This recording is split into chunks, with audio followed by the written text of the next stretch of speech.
God, this is the best episode I've ever had because I have to say nothing. You're just full of knowledge and insight. And it's great. I'll keep my mouth shut. Well, you know it as well as I do. All Yeah. right. So the first thing is that triangle. The second thing is results, right? I can't tell you the number of people that have come to me and say, we want to partner with you. And I'm like, great. And then we want to do all these things. I'm like, great. And then we want to roll out this kind of program. I'm like, how much revenue are you going to generate in the next 6 months or year? And they're like, that's a good question. We're not quite sure. I'm like, until you have that, right? Don't even come in my office, right? What I want to understand is we got to start with the goals and work backwards. We got to understand, is this $1 million relationship?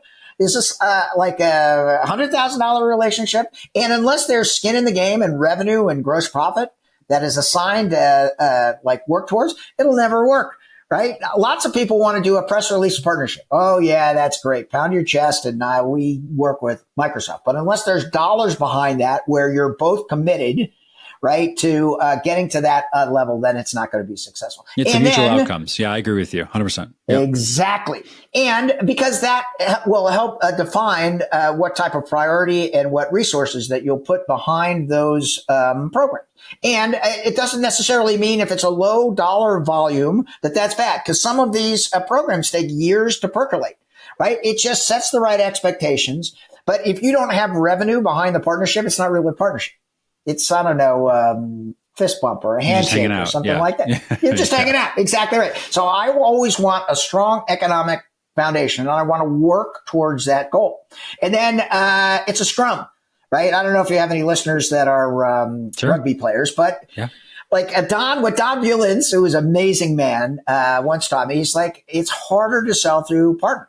So they got to learn all the stuff that you do, and they're going to fall into all the potholes. And then they're going to be like, I fell into that pothole. And your job as a partner person, Tyre, is when they fall into potholes, like, tell them, don't worry, I fell into that pothole. Number 2, you pick them up, you dust them off, and you go fall into your next pothole. Right. And as a active channel account manager for Hubspot, 1 million times you've seen that process, right? You've seen a very well intentioned partner like do something incredibly stupid, right? Just make a mistake, right? Yep. And some people like freak out. They're like, why did you do that? Other people like who understand the long-term partnership are like, no, right? I remember when I did that. Won't do that again, but this is how we solve it. And that attitude, that focus, that understanding, that long-term vision makes such a difference. Right? Because that's the human side of it. But that's the human piece of what we're talking about. I was talking to Sam Yarbrough the other day about this. She was in the show, and a bunch of my guests have brought it up. But the idea that partnerships is anything other than people working together for a better outcome is silly. And to your point, if you don't make the mistakes along the way, then you're not being human. And we're not perfect, right? We're all beings in this universe, and we break shit all the time, and we screw things up. And that's how we learn and grow and whatnot. And to your most, I think, important point, even if you've been there as a partner leader or you work in a different ecosystem and watch this take place, if you don't let the end individual have that mistake, that moment where they fall in the pothole, then they don't know what they're actually avoiding. They can't learn the lesson. And most importantly, they can't be more effective next time to not do that. That deal you lost, 100%. like that, you will remember that, right? That client that left you, that mistake that you made is what allows you to grow better. And that's obviously what we're trying to do. I love it. I agree with you entirely. HubSpot loves its partners. And there's a lot of vendors out there that technology companies that really lean into their partnership program. It makes it a foundation of how they're growing. And I was with Brian Halligan, the CEO of HubSpot. I think it was in 2022. And we were at a partner event. And he turned to me, he goes, you know what?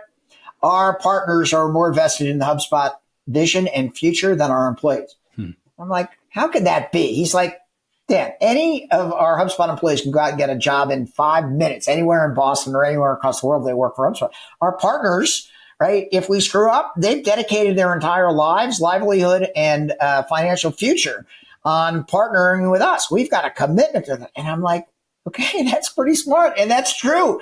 And that's why the attitude and formation of working together over decades, right? And when you talk about decades, you know things are going to change, right? Yeah. And you know, 8 years at HubSpot that you've seen all of these changes from marketing automation all the way to front office software, all the way to artificial intelligence. Amazing, incredible exciting, and through the whole process, right? HubSpot has leaned into our customer relationship, both the people as well as the process, as well as the guidelines to make it the best partner program that anybody has possibly envisioned, and make it profitable and healthy and effective for both our customers as well as our partners. So that last piece feels like it's commitment, like talking about committing to the outcome that we described, but the relationship itself in terms of listening to what the partners, they themselves need, and ensuring that the program that you're developing, the business you're trying to curate together, actually facilitates their own growth, their own scale, their own development of their business. It's interesting. I've talked to a lot of leaders in the last couple of years that have said something to the effect of, I want to start a partner program. I think I've talked about this in the show before, but I'll say it out loud now. It's top of mind. And I always kind of giggle and chuckle and I go, yeah, that's not the right statement. Like, you actually need to think about why working with another business delivers more value to your customer, makes them more successful. And they go, okay, cool. Yeah, I figured that out. It's going to be this type of business and we're going to deliver this kind of value. And I go, great. Now, what does that do for the partner? And they're like, the partner's going to do some stuff for the customer. And you're like, well, hold on, wait a minute. It's that triangle you talked about. We need to think about it in terms of both vendor, customer, and partner. If we can create that value triangle, now we actually have facilitation of trust and outcomes and all the things that we've talked about even today. And I certainly have in the show. So I'm right there with you, Dan. And I think it's vital in terms of the framework you're offering here to acknowledge that this is not overnight. Like, ladies and gents, folks, this is not 24 hours, 36 months. This is years and years and years of commitment toward working together for the betterment of your business, your team, your customers, et cetera. And I think, to your point, taking that into account, super important. And more expensive. Yeah, oh yeah. And totally. More twists and turns, right? Yep. Just by definition, right? Because it's easier when you can, everybody's in one room, you can send the missive. When you have to go through multiple levels, so that means the communication has to be at the forefront. So that means the program communication needs to be there. That means you have to group your partners in certain categories, yep, so that you're delivering what those folks need. It means that at the company partner level, right, that you're doing mutual action plans where people are archiving, this is what we're going to do, this is where it all boils down to that level of accountability, right, so that you can get the ball rolling. I had an interesting question. It wasn't on your briefing sheet, but talking to somebody who's starting a partner program, he goes, how do I start? I think I'm just going to go out and get 30 customers, 30 partners, and I'm going to see which ones kind of float up to the top. I'm like, okay, let's try it another way. Go out and find the top 3 and tell them you're going to be an alpha. Let's just find 3. That way you can do the personal thing. That way you tell them why you picked them. Tell them that it's a very early stage. There are going to be lots of challenges. Tell them that you're going to make those successful, right? And it's the typical capitalistic economic model, right? It's the triangle where, like entertainment, Tom Cruise makes, I don't know, $70 million a film, and everybody else wants to be Tom Cruise. If you have 3 great partners, right, then the economic model will leave it. And because people will, number one, see the credibility and capability of somebody making money with your technology. Number 2, people will naturally follow that based on how easy or hard it is to duplicate. And number 3, you'll have the blueprint of not screwing it up with 27 pretty good fit folks, but working through on a personalized basis with those 3 to get where they need to be.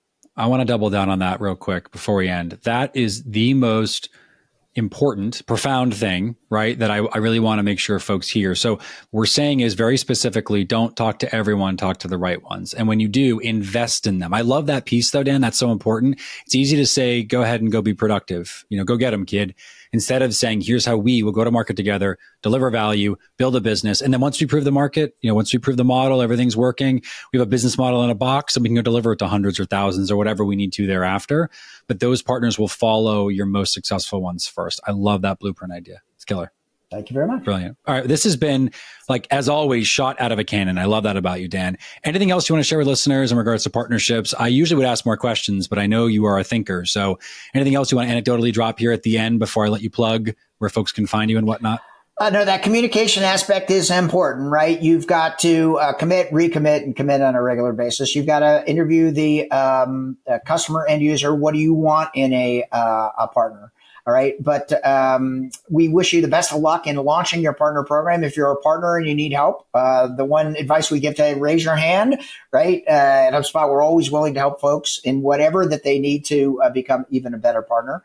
And it is unequivocally the model of the future, right? In certain areas of the world, Nordic regions, for instance, 90% of technology is purchased through a partner. No one buys from the manufacturer in the Nordic regions because over the last few years, integrations have become so critical that they know the manufacturer isn't going to be as close to that as a technology integrator or a partner. And I think that will roll through globally. And I think that successful companies moving into the 21st century will really lean into their partner program on all those different levels. 1,000%. I'm slow clapping over here. I'm doing it quietly so I don't screw up the mic, but I think that's brilliant.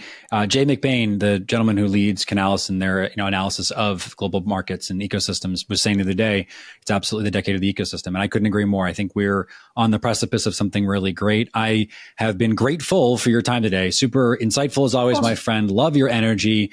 If folks want to follow up and get in touch with you, how do they find Dan Tyre on the internet? Where do they go? It's easy. Yeah, I'm ubiquitous, right? You go to dantyre.com, you go to Dan Tyre on LinkedIn, Twitter, Threads. You can go to Facebook and dtyre@hubspot.com, dantyre@gmail.com. I'm at your service, right? What has made Dan Tyre a great partner program is I've offered help to anybody who asks, and we'll continue to do it. And I appreciate being on your podcast. I'm a huge Barrett King fan, right? Email baking@hubspot.com, which I'll never forget. And a big heart as a person who is always adding value like this podcast. I'm at your service for whatever you need. I love it. Dan, hugs and high fives, my friend. You're incredible. Folks, thank you for listening to another episode of Outcomes. As always, we appreciate you to like, subscribe, leave a comment, shoot me a note on LinkedIn. Always here to help and appreciate your listenership and viewership. Again, Dan, thank you for attending. Been an absolute pleasure, my friend. Enjoy the rest of your day.